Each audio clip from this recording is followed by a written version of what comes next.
आणि ॲडव्होकेट अत्रे प्रतिष्ठान यांच्या संयुक्त विद्यमाने आयोजित शब्दभूत्री या काव्यसंग्रहाच्या प्रकाशन सोहळ्याला उपस्थित सर्व मान्यवर आणि रसिक प्रेक्षकांचं अगदी मनापासून स्वागत।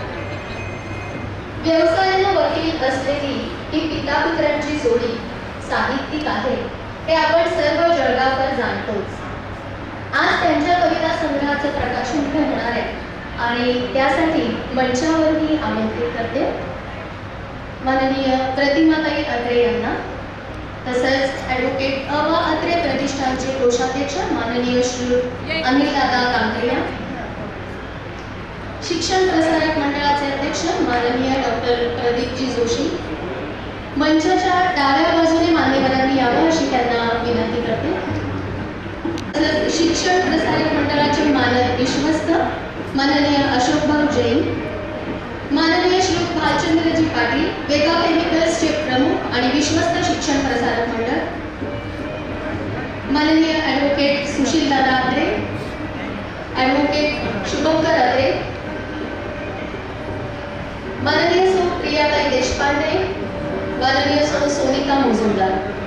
मी सर्व मान्यवरांना विनंती करेन की त्यांनी सरस्वती पूजन करून आसनस्थ व्हावं। डॉक्टर विवेकानंद कुलकर्णी सुद्धा आपल्या सोबत आहेत।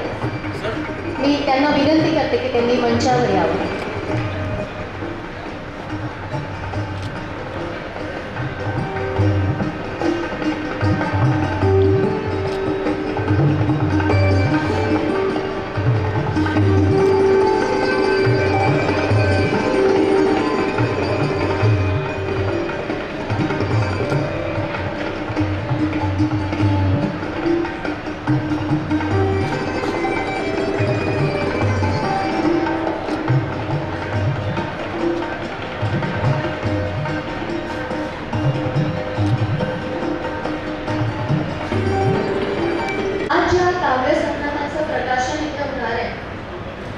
त्यातलीच एक कविता अर्थात प्रार्थना आपल्या समोर सादर करते संपदा छापेकर।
क्षितिजावर घनदाट माझ्या क्षितिजा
अतिशय सुंदर, खूप छान. आजच्या शब्दहोत्री या कविता संग्रहाच्या प्रकाशन समारंभाला जे मान्यवर उपस्थित आहेत त्यांचा आपण आता सत्कार करूया. सुरुवातीला माननीय प्रतिमाताई अत्रे यांचं आपण स्वागत करणार आहोत. हे स्वागत करतायत माननीय श्री अनिलजी कांक्रिया, कोषाध्यक्ष अ वा अत्रे प्रतिष्ठान जळगाव.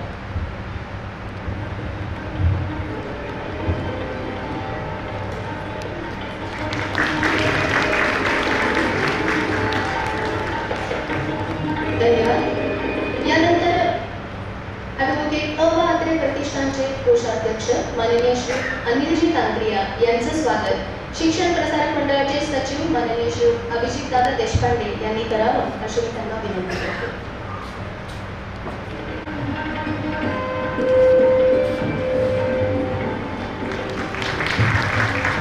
शिक्षण प्रसारक मंडळाचे अध्यक्ष माननीय श्री प्रदीपजी जोशी आज आपल्याला उपस्थित आहेत. त्यांचं स्वागत ॲडव्होकेट पंकजदादा अत्रे करतील.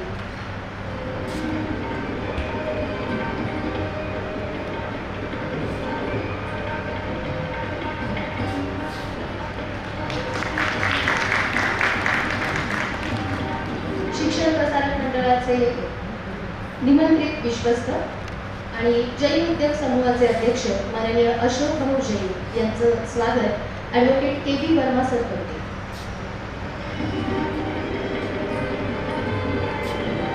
के बी वर्मा, सदस्य अत्रे प्रतिष्ठान जळगाव.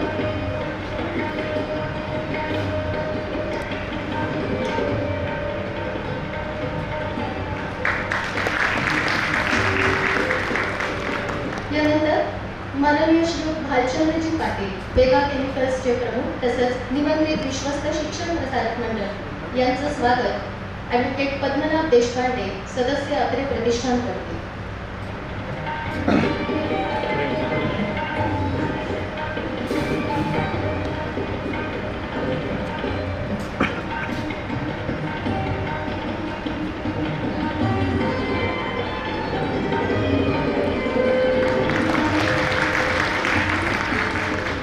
यानंतर आजच्या काव्यसंग्रहाचे कवी माननीय ॲडव्होकेट श्री सुशीलदादा अत्रे यांचं स्वागत माननीय श्री प्रेमचंदजी ओसवाल सरांनी करावं. ओसवाल सर शिक्षण प्रसारक मंडळाचे वरिष्ठ आहेत.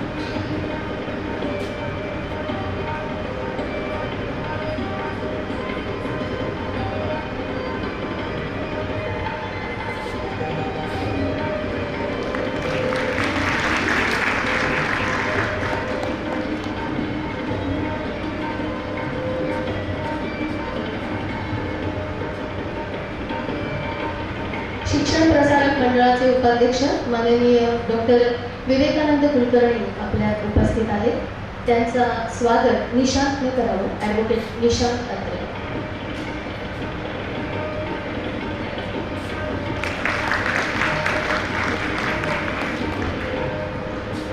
यानंतर ॲडव्होकेट शुभंकर अत्रे यांचं स्वागत करतील माननीय छापेकर सर.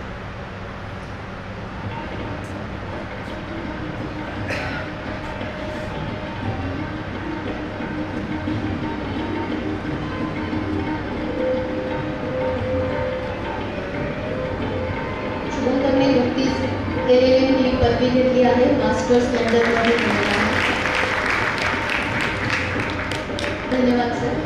यानंतर माननीय सौ प्रियाताई देशपांडे समन्वयिका शिक्षण प्रसारक मंडळ यांचं स्वागत माननीय सौ मीराताई गाडगे सचिव शिक्षण प्रसारक मंडळ सहसचिव शिक्षण प्रसारक मंडळ यांनी करावं अशी मी त्यांना विनंती करते.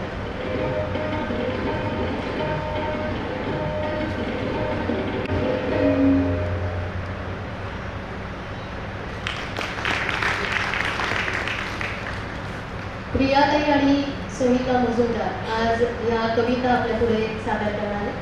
यानंतर माननीय सौ सोनिका मुजुमदार यांचं स्वागत माननीय सौ पद्मजाताई अत्रे मुख्य समन्वयिका शिक्षण प्रसारक मंडळ यांनी करावं अशी मी त्यांना विनंती करते.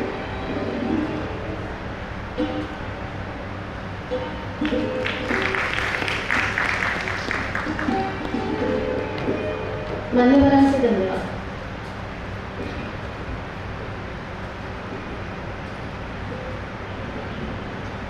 वळूया शब्दपुत्री या काव्यसंग्रहाच्या प्रकाशनाकडे.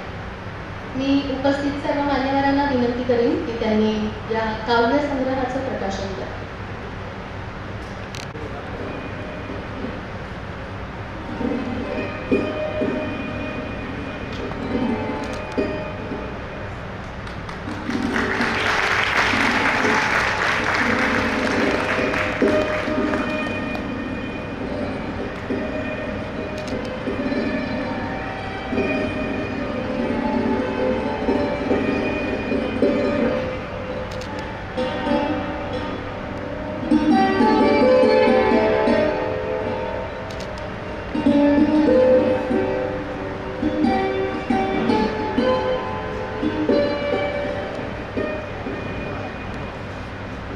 दादा भाऊ थोडं जवळ शुभंकर क्लोज या, थोडं क्लोज या.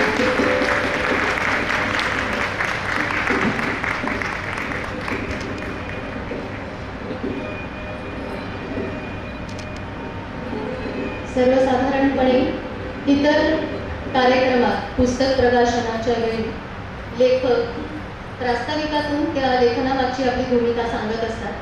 यावेळेला कार्यक्रम थोडासा वेगळा आहे. यावेळेला दोन्ही कवी या कविता कशा स्फुरल्या आणि कशा लिहिल्या या कवितांचं सादरीकरण आणि निवेदन इथे तुमच्यासाठी होणार आहे. त्यामुळे एक छानसा कार्यक्रम या कार्यक्रमानंतरच आपण आस्वाद त्याचा घेणार आहोत.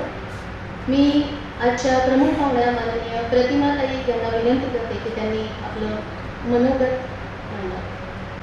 सर्व उपस्थित काव्य रसिकांचं मी स्वागत करते आणि शब्दपुत्री या काव्यसंग्रहाचं प्रकाशन झालं असं जाहीर करते. आणि हे जाहीर करताना मला अतिशय आनंद होत आहे. अनेक कारणांमुळे होत आहे. एक कारण म्हणजे हे माझ्या मुलाचं आणि नातवाचं पुस्तक आहे म्हणून होणारा आनंद, आणि हे माझ्यासारखीच्या हस्ते होणार आहे म्हणून दुसरा आनंद. म्हणजे दोन प्रकारचे आनंद याच्यात आहेत. माझ्यासारखीचं म्हणण्याचं कारण असं की मी काही कविता वगैरे करत नाही आणि तरी हा मान मला मिळालेला आहे, याचं मला खरोखरच अप्रूप वाटते. मी जरी कविता करत नसले तरी माझं कवितांवर अतिशय लहानपणापासून प्रेम आहे. शाळेमध्ये असताना पाठ्यपुस्तक हातात आलं की प्रथम मी पद्य विभाग उघडून त्यातल्या कविता वाचत असे, आणि त्यानंतरही वातावरण मला असं मिळत गेलं की माझे वडील, माझ्या 2 बहिणी ह्या कविता करायच्या. शिवाय कॉलेजमध्ये गेल्यावर माझी एक मैत्रीण पण खूप कविता छान करायची. शिवाय महानोर दादा माझ्या वर्गात होते, आणि हे 1960 सालची गोष्ट आहे.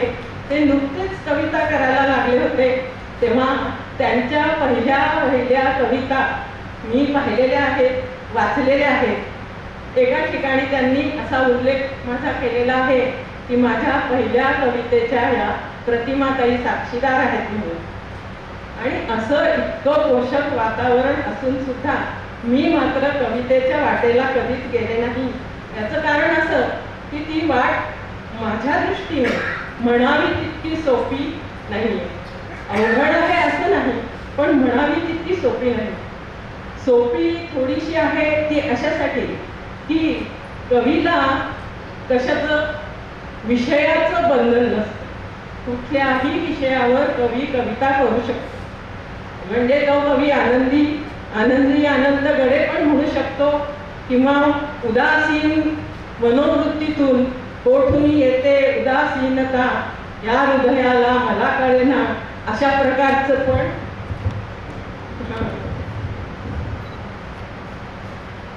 अशा प्रकारे पण कविता तयार होऊ शकते, चांगली तयार होऊ शकते. एवढंच कशाला, राग आला तरी कविता होऊ शकते, हे केशवसुतांनी दाखवून दिलेलं आहे. असं सांगतात की शाळेमध्ये असताना त्यांना एकदा मास्तर हुरमुखलेला असं म्हणाले, आणि यावर त्यांनी अतिशय उत्तम कविता केली, आणि मास्तरांना ठणकावून सांगितलं की मी इतकी छान कविता करीन की कोणीही दिसणार नाही कवितो होता कसा आनंद. कवी कसा दिसत होता हे कोणीच विचारणार नाही, तो कसा काव्य करतो हेच विचारेल. दुसरी मुभा असते कवीला की त्याला व्याकरणाचे नियम म्हणजे ऱ्हस्व दीर्घाचे नियम काही लागू नसतात. वृत्तामध्ये ते जेव्हा कविता करतात तेव्हा ऱ्हस्वाचे दीर्घ, दीर्घाचे ऱ्हस्व झाले तरी त्यांना कुठलीही त्यांच्या कवितेला बाधा येत नाही. हा एक त्यांना फायदा असतो. अशा तऱ्हेने त्यांना शिवाय कल्पनेची भरारी त्यांची उत्तुंग जाऊ शकते. जे न देखे रवी ते देखे कवी असं म्हटलं जातं. त्यामुळे ते कोणतीही कल्पना करू शकतात, कल्पनेची भरारी उंच घेऊ शकतात, आणि त्यातून मग कवितेला तर काही बाधा येत नाही, पण अतिशयोक्ती नावाचा अलंकार निर्माण होतो. पण बाकी अवघड वाट अशी आहे की कविता म्हणजे कवितेची व्याख्याच अशी आहे की काव्यम रसात्मकम वाक्य, म्हणजे रसात्मक असलेलं वाक्य म्हणजे काव्य असतं. कुठलंही वाक्य, कुठलीही गद्य ओळ ही पद्य ओळ होऊ शकत नाही. त्याच्यात रस असावा लागतो. 9 रस आहेत साहित्यामध्ये, त्यातला एखादा तरी रस त्याच्यात असावा लागतो. ती वृत्तात असावी लागते, त्याला गेयता असावी लागते, ती गाता आली पाहिजे. आणि त्याच्यात माफक का होईना अलंकारांचे जे प्रकार आहेत त्यातले शब्दालंकार त्या मानाने सोपे आहेत, अर्थालंकार कठीण आहेत. तर ते शब्दालंकार म्हणजे यमक आणि अनुप्रास ते तरी त्याच्यात असावे. म्हणजे तला टर रीला री अशा प्रकारचे, पण हे नसतं असं. तला टर रीला री ही जन म्हणे काव्य करणारी ही हा विनोद झाला.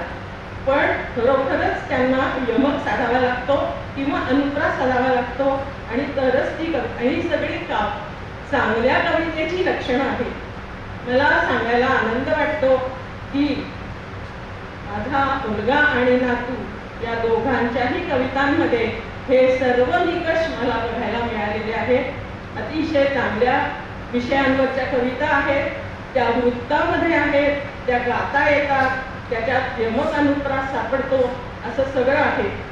सुशील अत्र्यांच्याही कवितेत आणि शुभंकर अत्रेंच्याही कवितेत ते राजकारण, देशभक्ती, निसर्ग हे सर्व विषय आलेले आहेत आणि ते उत्तम प्रकारे सादर केलेले आहेत. सुशीलच्या काव्यातनं मला एक अनुभवायला मिळालं की त्याच्या प्रत्येक अनेक काव्यांची म्हणजे शेवटची ओळ खूप हृदयस्पर्शी असते, खूप काहीतरी सांगून जाते. आणि अशा 2-3 ओळी माझ्या चांगल्या लक्षात राहिल्या आहेत. पहिली ओळ म्हणजे सावरकरांवरची कविता. शेवटची ओळ अशी आहे की अभिशाप मात्र याला सन्मान शून्यतेचा.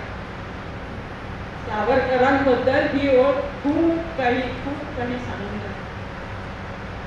दुसरी अशी ओळ आहे जे हे नवी पिढी जुनी पिढी नवी पिढी यांचा जो संघर्ष असतो त्यातली कविता, त्याच्यातली शेवटची ओळ.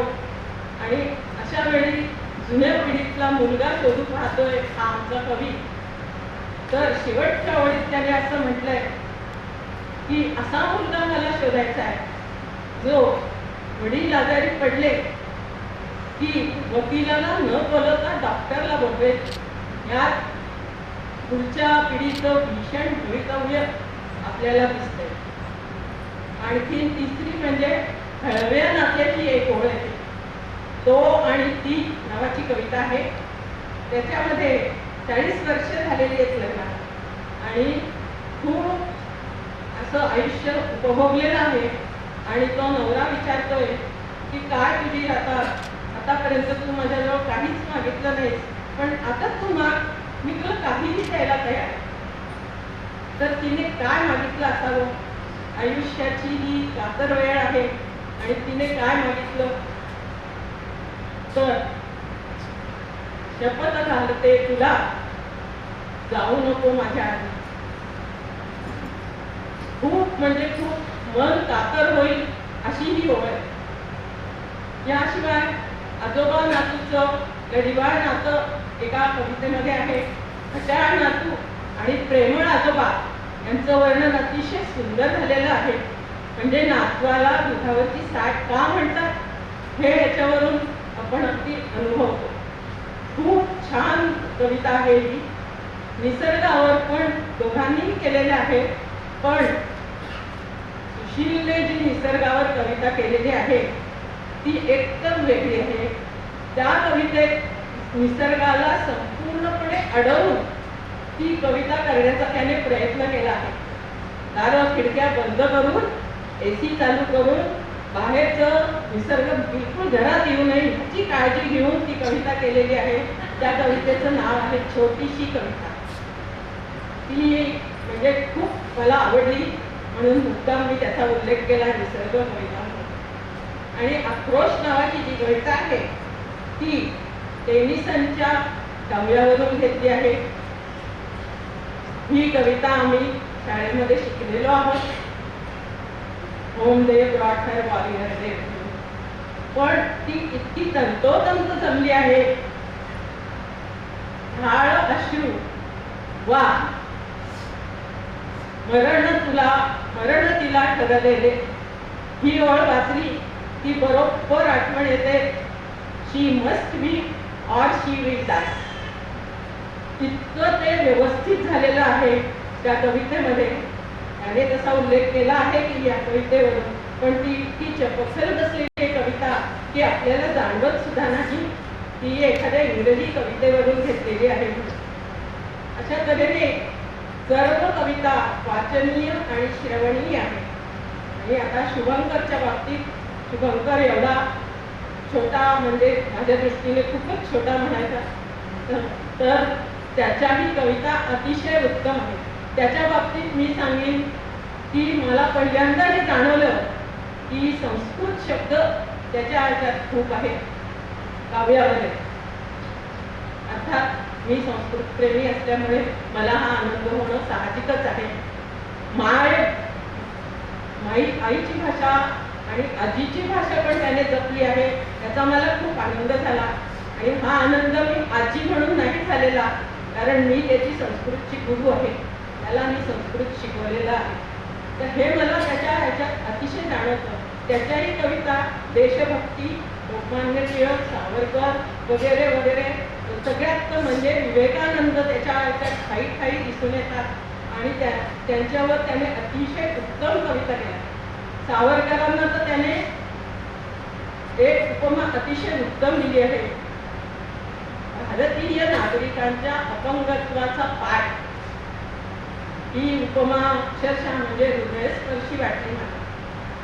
बरं, हे एवढंच नाही, त्याने देवांवरही पुष्कळ केलेलं आहे.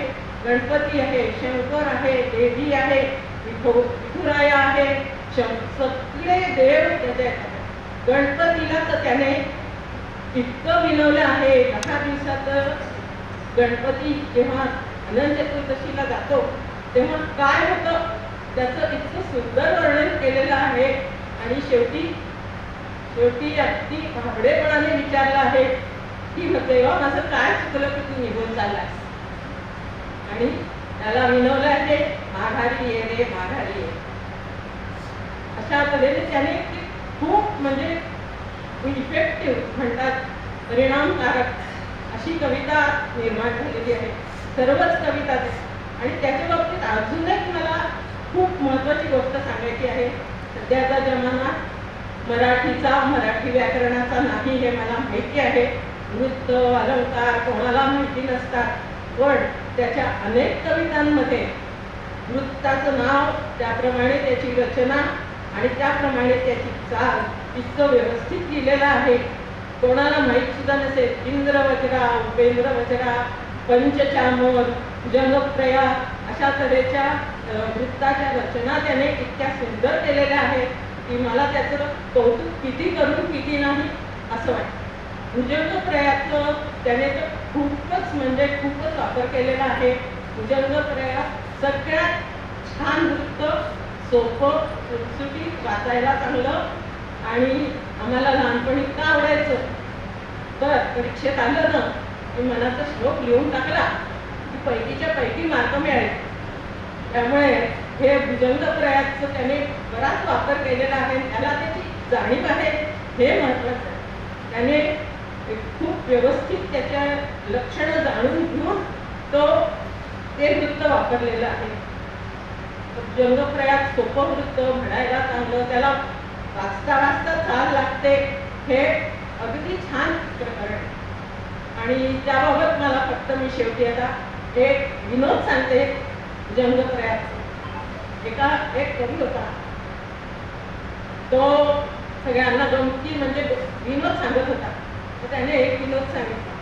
माझी बायको म्हणे भुजंगप्रयात मध्ये बोलते. सगळ्यांना वाटलं की अरे भुजंगप्रयात मध्ये काय बोलत असेल. तो मग म्हणे सांग बरं कशी बोलते. हा म्हणजे ती मैत्रिणीशी बोलत असते. आता ती मैत्रिणीशी बोलते म्हणजे काहीतरी घरातल्या तक्रारी, गाराणी, सूचना हे असणार हे तर आपण गृहीतच धरतो.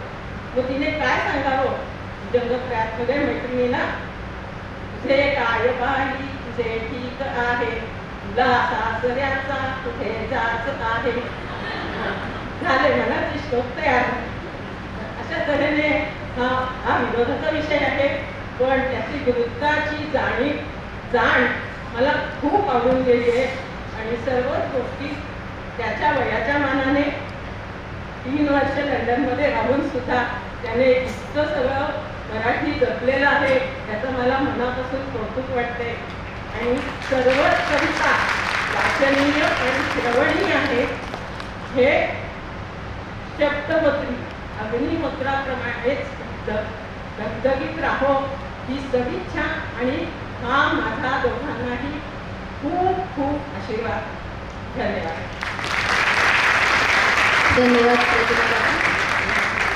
यानंतर कार्यक्रमात आपण 2 विशेष सत्कार करणार आहोत. हे विशेष सत्कार याच्यासाठी की जेव्हा दादांना पुस्तकासंदर्भात विचारलं, शब्दगोत्री या काव्यसंग्रहाविषयी विचारलं, तर दादांनी सांगितलं की हा जो कविता संग्रह काही प्रकाशित आज होणार आहे त्याचं पहिलं श्रेय माननीय श्री अनिलजी शिंपी, झरोका ग्राफिक्स यांना जातं. म्हणजे सुशील दादा आणि शुभंकर अत्रे या दोघांनीही वेळोवेळी 2 वर्षांपासून फेसबुकला ज्या कविता टाकल्या होत्या त्या कविता ते सेव्ह करायचे आणि त्याचं PDF त्यांनी दादांना आणून दिलं आणि याचं पुस्तक करूया, पुस्तक रूपाने या कविता छापूया, ही कल्पना त्यांचीच होती आणि त्यामुळे त्यांना हे श्रेय जात आहे. मी माननीय श्री अनिलजी शिंपी यांना विनंती करते की त्यांनी मंचावर यावं आणि प्रतिमा ताई अत्रे यांना विनंती करते की त्यांनी त्यांचा सत्कार करावा. हे पुस्तकं छापण्याचं श्रेय सुद्धा अनिलजींना जातं.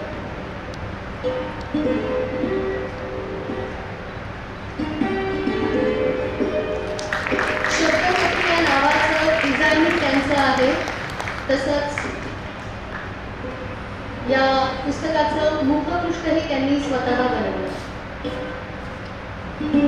धन्यवाद. त्यानंतर दुसरा सत्कार आहे.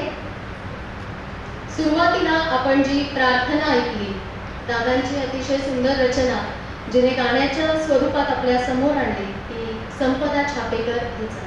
मी संपदाला विनंती करेन की तिने मंचावर यावं आणि प्रतिमा काकूंना विनंती करेन की त्यांनी संपदाचा सत्कार.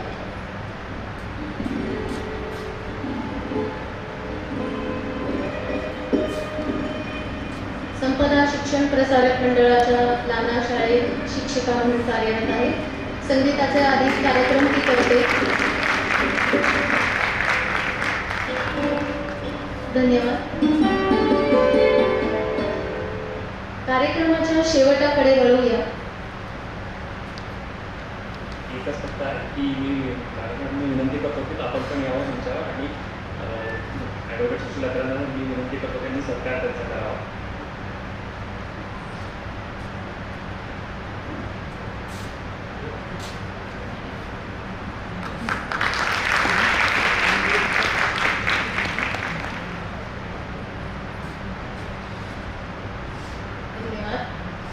कार्यक्रमाच्या शेवटाकडे वळतो आहोत. अनेक जणांनी या कार्यक्रमाचं जेव्हा स्टिकर किंवा फेसबुक पोस्ट तयार केली दादांनी, तेव्हा अनेक जणांनी आपल्या वॉलला, आपल्या ग्रुप्समध्ये ही पोस्ट शेअर केली. त्या सगळ्यांचे मनापासून आभार. उपस्थित सगळ्यांचे, या कार्यक्रमासाठी जे जे उपस्थित राहिले रसिक प्रेक्षक त्यांचे आभार, मान्यवरांचे आभार. आणि हा औपचारिक कार्यक्रम संपला असं मी जाहीर करते. यानंतर काव्य वाचनाच्या कार्यक्रमाचा आपण आस्वाद घेणार आहात. तत्पूर्वी 2 सूचना आहेत. मी मंचावरील मान्यवरांना विनंती करते की त्यांनी मंचासमोर आपलं आसन ग्रहण करावं. आज स्वागत मूल्य 100 रुपयाच्या दरात उपलब्ध आहे. समोर गेटवर त्या सगळ्या रसिक प्रेक्षकांना विनंती करेन की त्यांनी स्टॉलला नक्की भेट द्या.